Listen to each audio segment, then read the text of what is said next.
بسم اللہ الرحمن الرحیم۔ حضرت عمر رضی اللہ عنہ کے اسلام لانے کا واقعہ۔ مکہ مکرمہ میں اسلام اور مسلمان سخت بے کسی کی حالت میں تھے۔ بظاہر ایسا معلوم ہوتا تھا کہ حق اور صداقت کا یہ چراغ مخالفت کی پرزور آندھیوں کے جھونکوں سے جلد ہی بجھ جائے گا، اور ان مایوس کن حالات میں رحمت للعالمین صلی اللہ علیہ وسلم نے یہ دعا کی کہ یا اللہ اسلام کو ابو جہل یا عمر بن خطاب سے عزت دے۔ ہادی برحق صلی اللہ علیہ وسلم کی یہ دعا حضرت عمر رضی اللہ عنہ کے حق میں قبول ہوئی، لیکن اس دعا کی اجابت کو عملی دنیا میں لانے کا وسیلہ بننے کا شرف بھی ایک خاتون کو حاصل ہوا ہے۔ وہ بلند حوصلے والی خاتون حضرت عمر رضی اللہ عنہ کی بہن فاطمہ بنت خطاب رضی اللہ عنہ ہیں۔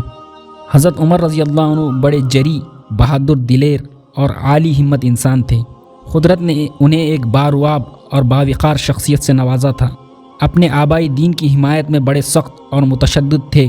یہی وجہ تھی کہ جو اسلام قبول کر لیتا تھا وہ ان کے ظلم و ستم کا نشانہ بن جاتا تھا۔ حق و توحید کی دعوت کو روکنے میں ناکام ہو کر وہ اس بات پر تیار ہو گئے کہ معاذ اللہ وہ اس شمع ہی کو بجھا دیں گے جس سے یہ روشنی پھیل رہی ہے، اور تلوار سونت کر گھر سے نکل پڑے۔ راستے میں معلوم ہوا کہ جس شخصیت کو ختم کرنے کے لیے وہ نکلے ہیں، ان کے بہن اور بہنوئی اس کے حلقہ ارادت و عقیدت میں شامل ہو چکے ہیں۔ اس خبر نے ان کے غضب اور جذبہ انتقام کو اور بڑھا دیا۔ بہن اور بہنوئی کو قرآنی آیات کی تلاوت کرتے سن کر انہیں یقین ہو گیا کہ یہ دونوں نئے دین کو قبول کر چکے ہیں۔ غصے سے بے تاب ہو کر اپنے بہنوئی سعید رضی اللہ عنہ بن زید سے لپٹ گئے، ان کے لمبے بال پکڑ کر زمین پر دے مارا اور بے تحاشا پیٹنا شروع کر دیا۔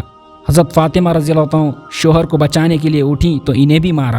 پھر حضرت سعید رضی اللہ عنہ پر ایک لکڑی سے وار کرنا چاہتے تھے کہ حضرت فاطمہ رضی اللہ عنہ آگے آ گئیں اور ان کے سر پر پڑا۔ سر سے خون کے فوارے چھوٹنے لگے۔ اسی حالت میں انہوں نے اپنے بھائی سے کہا، بھائی بہن کو بیوہ کیوں کرتے ہو؟ پہلے مجھے ہلاک کر ڈالو، لیکن دین حق اب دل سے نہیں نکل سکتا۔